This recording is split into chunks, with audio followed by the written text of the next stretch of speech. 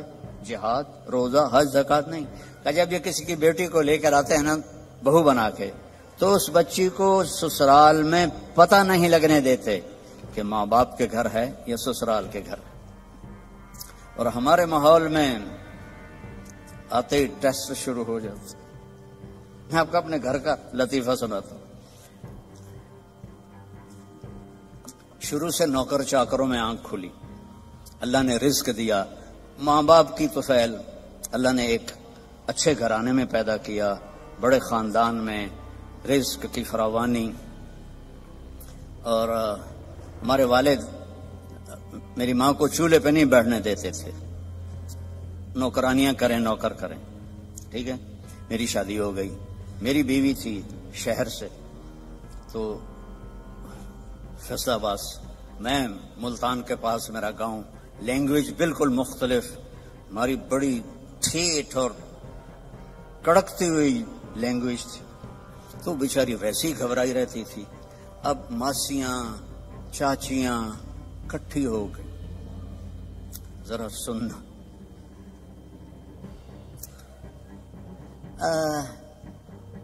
تیری ماں تا چولہے تے سڑدی پئی ہوندی ہے تے بیگم تیری ٹھک کے بیٹھی ہوندی ہے. مجھے اتنی ہنسی آئی. میں کہا میری ماں چولہے تے کداں سڑی ہے, میں بھی تھائیں پیدا ہوئے. میری ماں تا چولہے تے بندھی نہیں. میری ماں کو روٹی پکانے بھی پوری نہیں آتی تھی, سالن بنانا بھی پورا نہیں آتا تھا, کہ میرے ابا جی ان کو کام نہیں کرنے دیتے تھے. نوکرانیاں تھی, نوکر تھے. اب وہ کہہ رہی تیری ماں تا چولہے تے سڑدی پئی ہوندی ہے. اور میری پنجابی سمجھ رہے ہو؟ کوئی گجراتی تو نہیں بیٹھے ہوئے جن کو کیم شو والے. اچھا اردو ترجمہ کروں گا پھر. تیری ماں تا چولہے تے سڑدی پئی ہوندی ہے تے تیری بیوی ٹھک تے پلنگ تے بیٹھی ہوندی ہے. میں ہنس پڑا. میں کہ مینوں دسو تے صحیح کدا میری ماں چولہے تے سڑی ہے؟ میری مستورات بزرگ کہہ رہی ہیں تمہاری ماں تو چولہے پہ جل رہی ہوتی ہے, سالن بنا رہی ہوتی ہے, اور تیری بیوی مزے سے بیڈ پر بیٹھی ہوتی ہے, تو تجھے خیال ہی نہیں آتا. تو میں نے کہا کب میری ماں چولہے پہ جا کے سڑتی جلتی ہے؟ اسے تو آخری زندگی تک روٹی بنانی نہیں پکاتی تھی پٹھی سیدھی, کیونکہ کبھی ابا جی نے ان کو بیٹھنے ہی نہیں دیا تھا. تو یہ ہمارا سسرالی معاشرہ ہے کہ آتے ہی دلہن کو سینگوں پہ اٹھا لیتے ہیں. وہ گھر چھوڑ کے آئی ہے، ماں باپ چھوڑ کے آئی ہے، بہن بھائی چھوڑ کے آئی ہے، سہیلیاں چھوڑ کے آئی ہے، اسے اپنی بیٹی بناؤ. میں نے اپنی بیٹیوں کو بیاہ دیا ہے تو میں دوسرے کی بیٹی لے کر آیا. میں نے اپنی بیگم سے کہا کہ بیگم تیرے اخلاق کا اب پتہ چلے گا کہ بیٹیوں پر تو مائیں نشاور ہوتی ہیں، بہو پہ جب تو وہ سلوک کرے گی جو بیٹیوں سے کرتی تھی پھر تیرے اخلاق کا سکہ پکا ہے. تو اللہ کے فضل سے میری بیوی نے اس کو کر کے دکھایا، نبھا کے دکھایا.